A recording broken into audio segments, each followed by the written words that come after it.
سلیمان بن عبد الملک اموی بادشاہ بنو امیہ کا سب سے حسین بادشاہ سلیمان بن عبد الملک،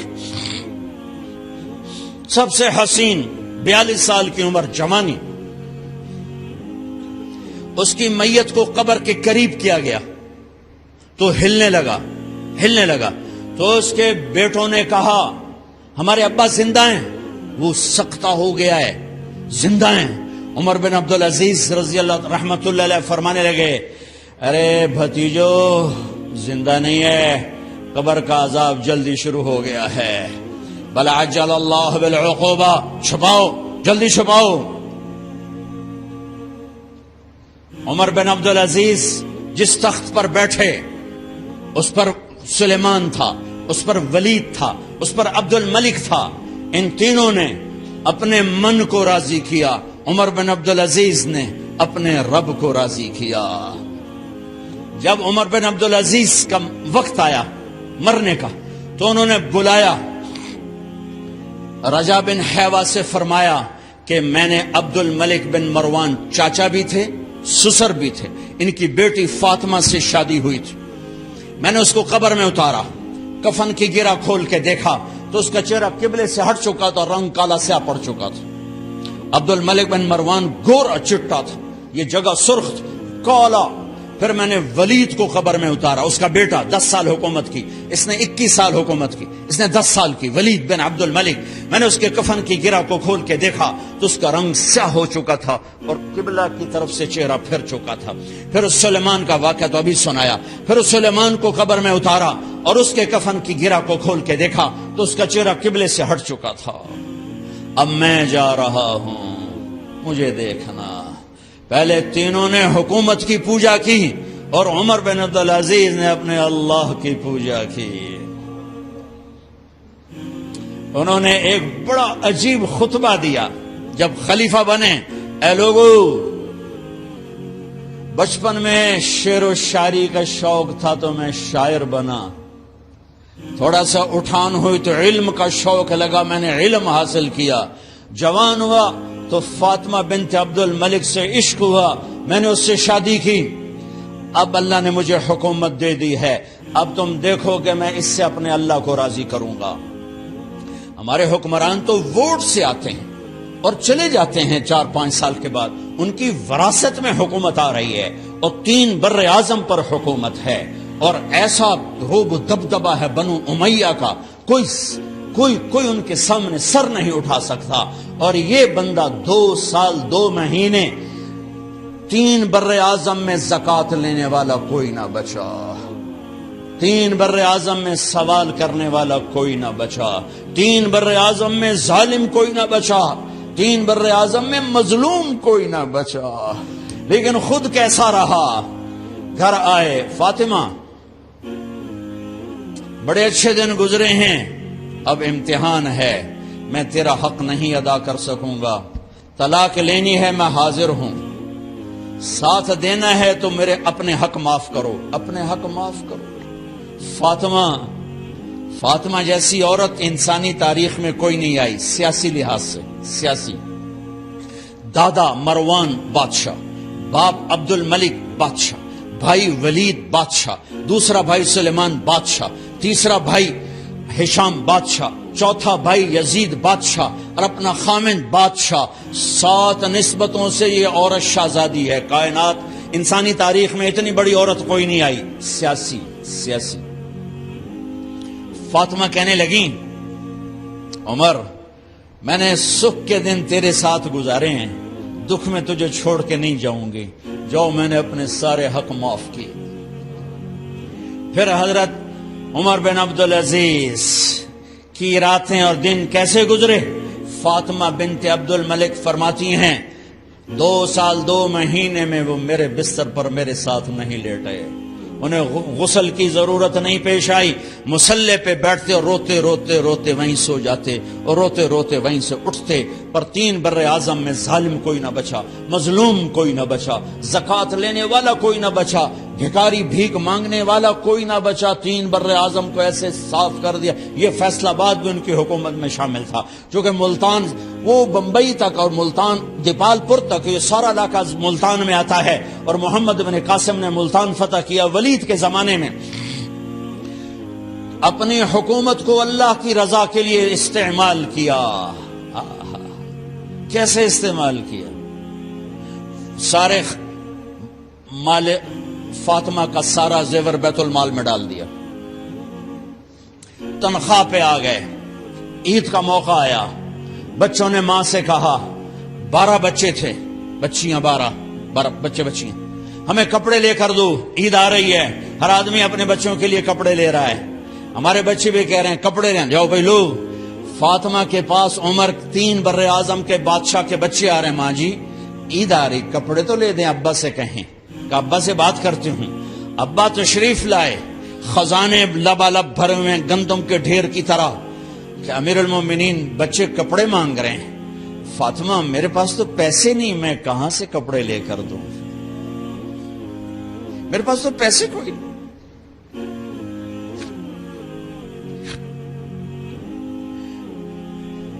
حضرت فاطمہ نے کہا پھر بچوں کا کیا کروں؟ کہا پھر مجھے بھی نہیں پتا کیا کروں۔ اس کے پہلے 3 حکمرانوں نے لوٹ مار کے بازار گرم کیے، ظلم و ستم کے پہاڑ توڑے، اور آج اسی خزانے پہ ایک شخص بیٹھا ہے جو اللہ کو راضی کرنے کے جھنڈے گاڑ رہا ہے۔ تو فاطمہ نے کہا آپ ایسا کریں، اگلے مہینے کی تنخواہ ایڈوانس لے لیں، اس سے میں اپنے بچوں کو کپڑے لے دیتی ہوں، اور گھر کا خرچہ میں مزدوری کر کے گھر کی روٹی چلا لوں گی۔ ارے اپنی تاریخ پڑھو، صرف ڈرامے ہی نہ دیکھتے رہ جاؤ، صرف گانے نہ سنتے رہ جاؤ، اور بھی دکھ ہیں زمانے میں محبت کے سوا، راحتیں اور بھی ہیں وصل کی راحت کے سوا۔ انہوں نے اپنے بلایا وزیر خزانہ مزاحم، اپنا ہی غلام، ہاں بھائی مزاحم ہمیں بچوں کے کپڑے چاہیے، تو اگلے مہینے کی تنخواہ ایڈوانس مل جائے۔ وہ کہنے لگے امیر المومنین آپ مجھے لکھ کر دے دیں کہ آپ 1 مہینہ زندہ رہیں گے، میں آپ کو تنخواہ دے دیتا ہوں۔ عمر بن عبدالعزیز سر جھکایا، اٹھے، گھر گئے، فاطمہ میرے بچوں سے کہہ دو کہ تمہارا باپ کپڑے لے کے نہیں دے سکتا۔ اپنی تاریخ تو دیکھو،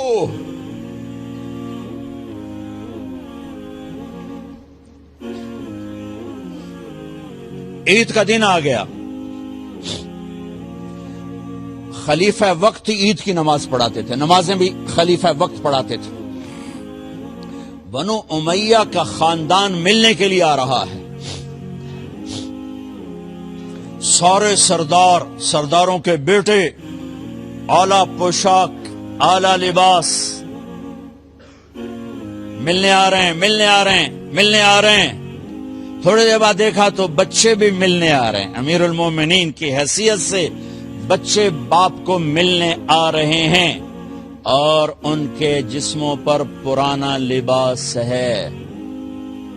حضرت عمر انہیں دیکھ کر ادھر اپنے سرداروں کے بچے دیکھے تو زرق برق پوشاکیں، اپنے بچوں کو دیکھا، ارے اس باپ سے پوچھو جو سب کچھ کر سکتا ہو اور پھر مٹھی بند کر لے کہ نہیں میں نے حرام کی طرف نہیں جانا۔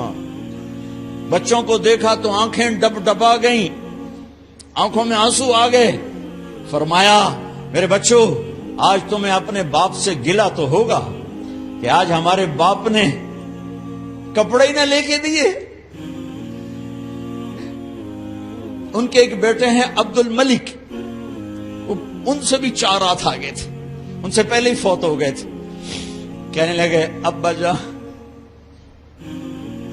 آپ کو مبارک، آپ نے قومی خزانے میں بددیانتی نہیں کی ہے، آپ کو مبارک ہو۔ آج ہمارا سر بلند ہے، ہم شرمندہ نہیں ہیں، ہم شرمندہ نہیں ہیں۔ انسانوں کو کپڑوں پہ نہیں تولا جاتا۔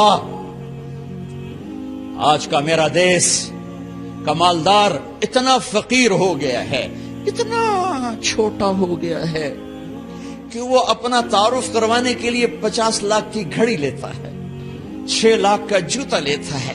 آج کی بیگم اتنی چھوٹی ہو گئی ہے کہ اپنے قد کو بڑا کرنے کے لیے وہ 10 لاکھ کا ہینڈ بیگ لیتی ہے کہ دیکھو میرا بیگ 10 لاکھ کا ہے۔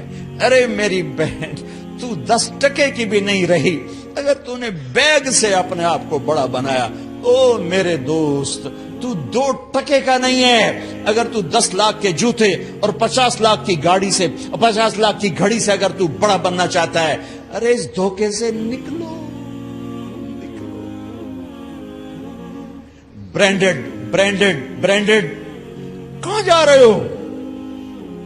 جب تم اپنی ذات میں بے قیمت ہو تو رب ذوالجلال کی قسم، تمہاری گھڑیاں، تمہارے بیگ، تمہاری گاڑیاں، تمہارے بنگلے تمہاری عزت کو بڑھا نہیں سکتے۔ ابا جان، آج ہمارا ساڈا ایتھے سر آ گیا، سانو آج ساڈی عید ہو گئی کہ ساڈے ابے آج خیانت نہیں کی تھی۔ آج ہم خوشی سے بلند ہیں کہ ہمارے باپ نے بددیانتی نہیں کی۔ گھر میں تشریف لائے، کہنے لگے فاطمہ کچھ پیسے ہیں، میرا انگور کھانے کو جی چاہ رہا۔ بس فاطمہ رونے لگی۔ فرمایا امیر المومنین، خزانہ تو بھرا پڑا ہے، 1 درم کا بھی تیرا حق نہیں ہے کہ تو 1 درم لے کے انگور خرید لے۔ تو تھوڑا پٹھے، فاطمہ میں جہنم نہیں برداشت کر سکتا۔ او میرے بھائیو، جو دن رات سود میں پھنس چکے ہو، جو دن رات جوے شراب میں پھنس چکے ہو، کیسے اللہ کے سامنے سرخرو ہو کر کھڑے ہو گئے؟ فاطمہ میں جہنم نہیں برداشت کر سکتا۔ نہیں،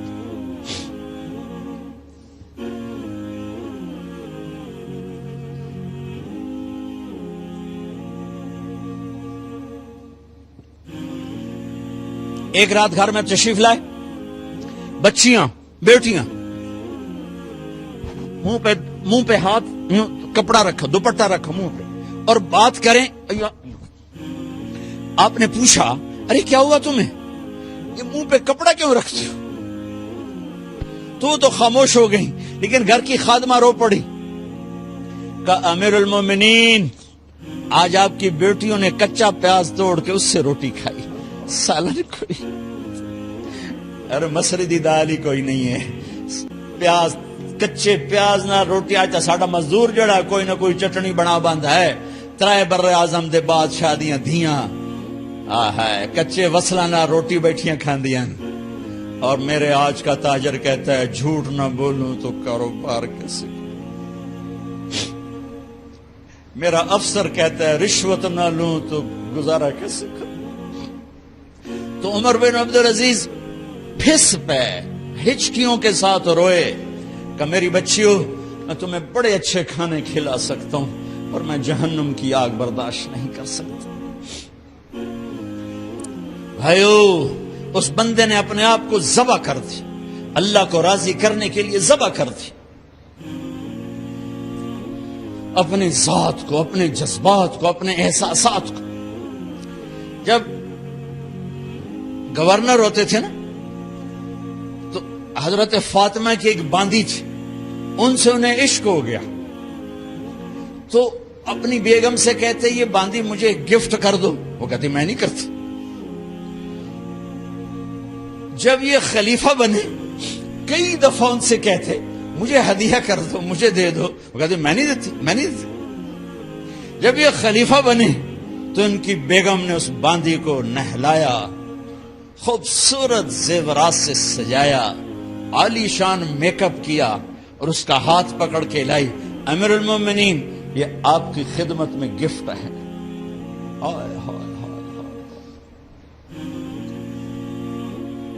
اس کو یوں دیکھا، فرمایا کہاں سے آئی تھی؟ کہا جی عبد الملک نے کوفے سے مجھے زبردستی اٹھوایا تھا، تو 2 آدمی بلائے کہ جاؤ اسے اس کے مالک کے پاس واپس بھیج دو۔ وہ کہنے لگی این وجدک علی یا امیر المؤمنین،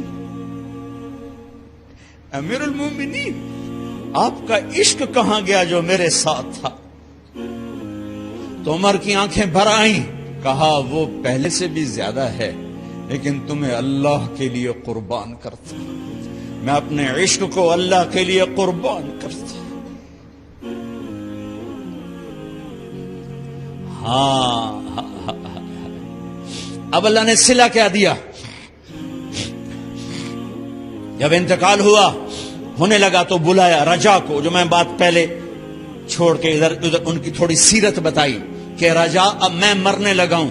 عبد الملک کالا ہو گیا تھا، ولید کالا ہو گیا تھا، سلیمان کالا ہو گیا تھا۔ یہ کیوں کالے ہوئے تھے؟ یہ بے نمازی نہیں تھے، بدکاری نہیں کرتے تھے، کسی کی طرف ان کی میلی آنکھ نہیں اٹھی کبھی۔ یہ ظالم تھے، ظالم انسانوں کا خون پیا، مال میں خیانت کی، اس پر اللہ نے چہرے پھیر دیے۔ آج عمر بن عبدالعزیز جا رہا ہے کہ دیکھو میں جا رہا ہوں، مجھے دیکھو میرے ساتھ کیا ہوتا ہے۔ ان کا انتقال ہوا، ان کی میت قبر کے کنارے رکھی گئی اور اب نیچے اتارنا ہے۔ سلیمان کی میت کو اتارنے لگے تو ہلنے لگا اور عذاب قبر پہلے شروع ہو گیا۔ عمر کی میت کو جب قبر کے قریب کیا گیا، ایسے ہوا کا جھونکا آیا، ایک پرچہ ایسے لہراتا ہوا یوں آیا، یوں آیا، یوں آیا اور عمر کے سینے پر گر گیا۔ لوگ کٹھے ہو گئے، پرچے کو کھول کے دیکھا گیا تو اس پہ لکھا تھا بسم اللہ الرحمن الرحیم، براءۃ من اللہ لعمر بن عبد العزیز من النار۔ یہ پروانہ ہے اللہ کی طرف سے اس کے بندے عمر کے لیے کہ اسے جہنم سے نجات کی خوشخبری سنا دی جائے۔ آہا، مرنا ہو تو یوں مرو، اللہ ایسی موت دے دے۔ کہتے ہیں پھر میں نے ان کو قبر میں اتارا، جب قبر میں اتارا تو کیا دیکھا؟ میں نے کفن کی گرہ کھولی تو چہرہ قبلے کی طرف فٹ اور یوں لگا جیسے 14ویں رات کا چاند قبر میں اتر آیا۔